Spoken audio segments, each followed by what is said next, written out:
ರವೆ ಚಪಾತಿ ಮಾಡಲು 1 ಗ್ಲಾಸ್ ರವೆ, ಮೀಡಿಯಮ್ ರವೆ ಅಥವಾ ಚಿರೋಟಿ ರವೆ ಯಾವುದಾದ್ರೂ ತೊಗೋಬೋದು.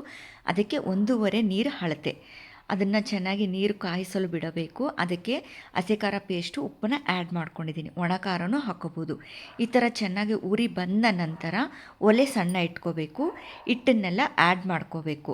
ನಾವೇನಾದರೂ ಜೋರು ಇಟ್ಬಿಟ್ಟು ಹಿಟ್ಟು ಆ್ಯಡ್ ಮಾಡಿಕೊಂಡ್ರೆ ಬೇಗ ಕಲಸಿಲ್ಲ ಅಂದರೆ ಅದು ಉಂಡೆಗಳಾಗೋ ಚಾನ್ಸಸ್ ಇರುತ್ತೆ.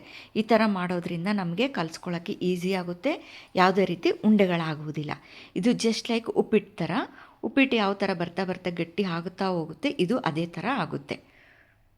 ಯಾವಾಗಲೂ ಉಪ್ಪಿಟ್ಟು ತಿನ್ನೋ ಬದಲು ಈ ಥರ ಚಪಾತಿ ಮಾಡಿಕೊಂಡು ಡಿಫ್ರೆಂಟಾಗಿ ತಿಂಡಿ ತಿನ್ಬೋದು.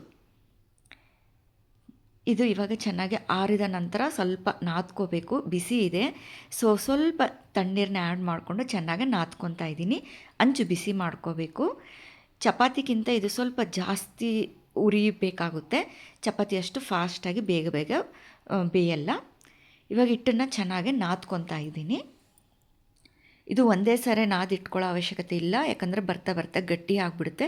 ಸ್ವಲ್ಪ ಸ್ವಲ್ಪನೇ ನಾದ್ಕೊಂಡು ಈ ಥರ ರೆಡಿ ಮಾಡಿಕೊಂಡ್ರೆ ನಾವು ಒಂದೊಂದು ಚಪಾತಿ ಮಾಡೋಕ್ಕೆ ಈಸಿ ಆಗುತ್ತೆ.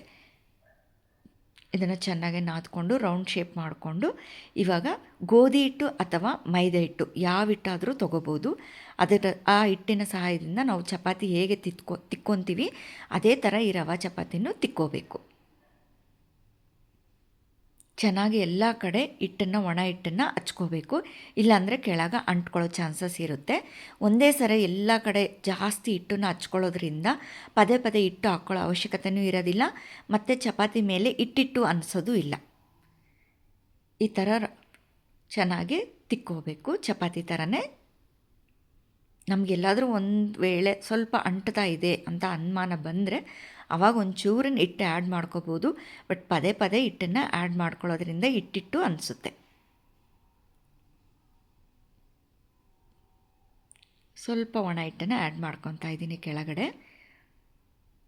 ನಿಮ್ಗೆ ಯಾವ ಸೈಜ್ ಬೇಕೋ ಆ ಸೈಜು ಮಾಡ್ಕೋಬೋದು. ಇದು ಬೆಳಗ್ಗೆನೇ ಮಾಡಿಕೊಂಡು ಸಂಜೆ ತಿಂದ್ರೂ ಯಾವುದೇ ರೀತಿ ನಾರಾಗಿದೆ ಮೈದಾ ಹಿಟ್ಟು ಥರ ಫೀಲ್ ಬರಲ್ಲ. ಮೆತ್ತಗೆ ಚೆನ್ನಾಗೇ ಇರುತ್ತೆ. ಶುಗರ್ ಅವ್ರಿಗೆ ಯಾವಾಗಲೂ ಗೋಧಿ ಚಪಾತಿನೇ ತಿನ್ನೋಕ್ಕೆ ಬೋರ್ ಆದಾಗೆ ಈ ರೀತಿ ಚಪಾತಿನ ಮಾಡಿಕೊಂಡು ತಿನ್ಬೋದು. ಇದಕ್ಕೆ ಮೇಲೆ ಒಂದು ಸ್ವಲ್ಪ ಎಣ್ಣೆ ಹಾಕ್ಕೊತಾ ಇದ್ದೀನಿ. ಆಪ್ಷನ್ ಬೇಡ ಅಂದ್ರೂ ಹಾಕ್ಕೊಳ್ಳೋ ಅವಶ್ಯಕತೆ ಇಲ್ಲ.